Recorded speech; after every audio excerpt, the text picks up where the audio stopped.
नमस्कार दोस्तों, जय हिंद। आई होप हमारे सारे शेर भाई बहन बिल्कुल ही बढ़िया होंगे। और आज हम बात करने वाले हैं क्रेटा फेसलिफ्ट की कि क्रेटा फेसलिफ्ट किसे लेनी चाहिए और किसे नहीं लेनी चाहिए। हमारे चैनल की सीरीज को कंटिन्यू करते हुए ये वीडियो का नया एडिशन है। किसी और कार के बारे में अगर आप जानना चाहते हो तो वो भी हमारे चैनल पे मिल जाएगी। मोटिव इस वीडियो का यही है कि आपको रूबरू कराएं कि सही चीज़ ही आप घर लेकर जा रहे हैं, क्योंकि 13-14 लाख रुपए एटलीस्ट आप इस पे लगाएंगे तो कोई गलत चीज़ ना आ जाए। तो चलिए वीडियो को स्टार्ट करते हैं। सबसे पहले मैं बात करना चाहूँगा सेफ्टी की। अगर आप कोई ऐसे शख्स हो जो फर्स्ट टाइम कार ले रहा है और सीधे ही मिड साइज एसयूवी में जा रहा है, बहुत ही अच्छी बात है, आपने ड्राइविंग सीख ली है। और मेरे अकॉर्डिंगली आपका प्राइम फोकस सेफ्टी में होना चाहिए, क्योंकि आप फर्स्ट टाइम ड्राइवर हैं। इवन कोई और भी शख्स, आजकल देखिए सेफ्टी बहुत ज़्यादा ही ज़रूरी है। रातों को रैश ड्राइविंग हो रही है और we are living in 21st century, कोई भी कुछ भी कर रहा है। तो सेफ्टी के पर्सपेक्टिव से जो क्रेटा है 3 स्टार ग्लोबल एनकैप थी, जो इससे प्रीवियस वाला वर्जन था, प्री फेसलिफ्ट जिसे कह सकते हो। अब जो आई है फेसलिफ्ट, इसके अंदर कोई ऑफिशियल अपडेट अभी तक नहीं आया है, पर Hyundai ने कोई ऐसा क्लेम भी नहीं करा है कि उन्होंने बॉडी में चेंजेस करे हैं। तो हम मान सकते हैं कि ये भी 3 स्टार ग्लोबल एनकैप है।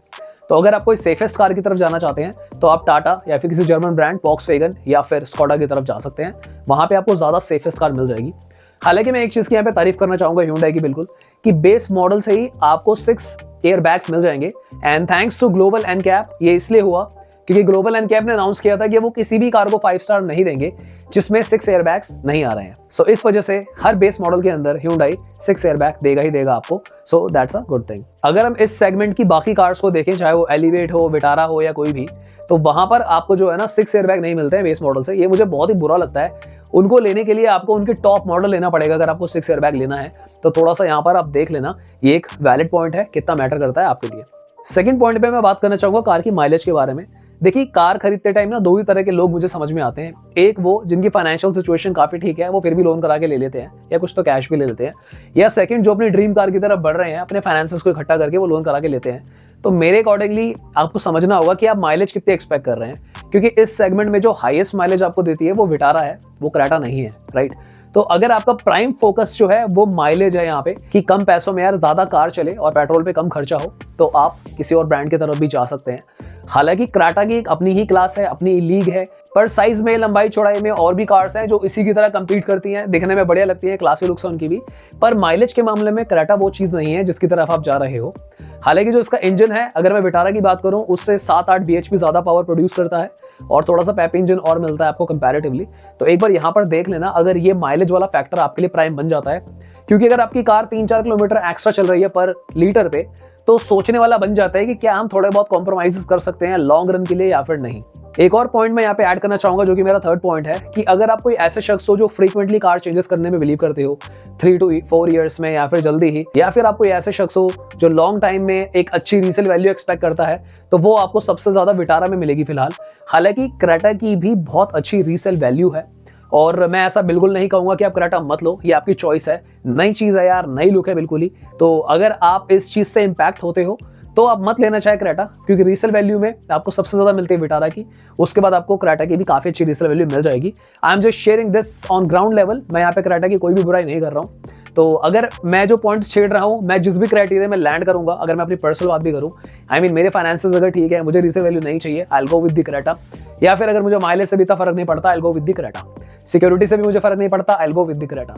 तो यहाँ पर आपको एक लिस्ट बनानी है कि क्या चीजें आपको चाहिए, सो उसके अकॉर्डिंगली आप डिसीजन ले सकते हो। अगर आप क्रेटा का बेस मॉडल लेने की सोच रहे हो जो नई वाली आएगी, तो यहाँ पर ना बेस मॉडल से ही आपको विटारा में ऑटोमेटिक क्लाइमेट कंट्रोल मिलता है और कुछ एक्स्ट्रा फीचर्स भी मिल जाते हैं। तो एक बार आप नई वाली क्रेटा से कंपेयर कर लेना कि दोनों फीचर्स आपको मिल रहे हैं नहीं मिल रहे हैं। अगर आपको इस बात से कुछ फर्क पड़ता है तो ठीक है, नहीं पड़ता तो भी कोई बात नहीं। इस सेगमेंट की हाईएस्ट ग्राउंड क्लियरेंस जो है वो क्रेटा में नहीं आती है। इस सेगमेंट की हाईएस्ट ग्राउंड क्लियरेंस आती है होंडा की एलिवेट में, और उसकी बॉडी थोड़ी सी ज्यादा सिक्योर है। और इवन सबसे ज्यादा जो पावर प्रोड्यूस करता है इस सेगमेंट में वो होंडा एलिवेट करता है, ना कि क्रेटा, ना ही विटारा। विटारा की तो खैर Hyundai से भी कम ही है।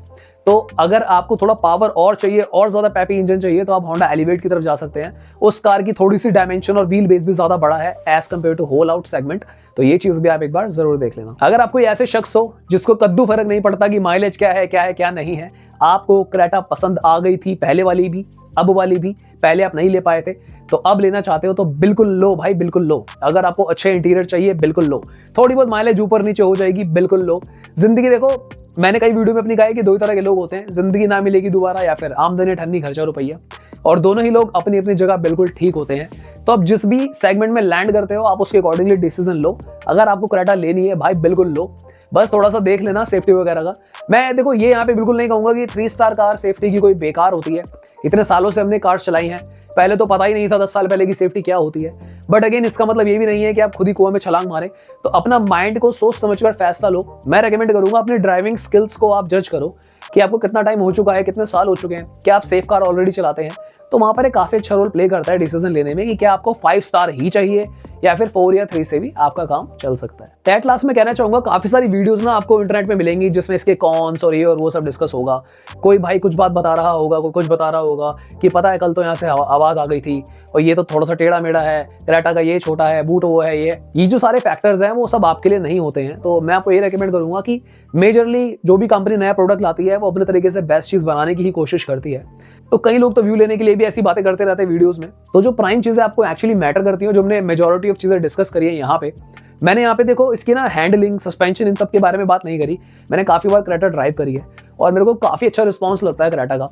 इवन अगर मैं कंपेयर करूँ, कल ही मैं जिमनी चला के आया था और उसकी वीडियो मेरे चैनल पे है, तो मुझे कहीं ना कहीं ऐसा लगा कि काफी अच्छा सस्पेंशन है इसका यार क्रेटा का भी। मैं कंपेयर तो नहीं करना चाहूंगा पर आप डिसअपॉइंट नहीं होगे, इस सेगमेंट में आपको मजा आएगा क्रेटा चला के। So overall Creta is not a bad car, Creta is not a very good car. आपकी चॉइस के ऊपर है। अगर सारी नीड्स जो हमने डिस्कस करी हैं आपकी मैच हो जाती हैं तो yes, Creta is definitely a good car for you. और अगर आपको ऐसे शख्स हो जो सिर्फ कार इसलिए ले रहा था क्योंकि आपको एक बड़ी कार चाहिए, तो माइलेज के लिए एक अलग चीज निकल के आती है, थोड़ी ज्यादा पावर के लिए अलग चीज निकल के आती है, जिसमें आपकी होंडा भी आ जाती है, कुछ और भी आ जाता है। कुछ लोगों को नहीं पसंद मारुति, तो उनके लिए फिर वहां पे टोयोटा की हाई राइडर आ जाती है। उसका डिजाइन काफी फ्यूचरिस्टिक है। अगर आप लोग चाहें तो हम एक मिड साइज एसयूवी का कंपैरिजन भी बना सकते हैं। उसके लिए कमेंट करना, वीडियो को लाइक करना, चैनल पर नए हो तो सब्सक्राइब कर लेना। आज के लिए इतना ही। मिलते हैं किसी और वीडियो में। कोई भी डाउट या फिर कोई भी क्वेश्चन हो कमेंट जरूर करना। स्पेशली जिनके पास क्रेटा है वो ऑलरेडी ओन करते हैं या फिर कोई कुछ जानना चाहता हो, कमेंट बॉक्स में वेलकम है। आज के लिए इतना ही। Thank you so much for watching. Bye bye, take care.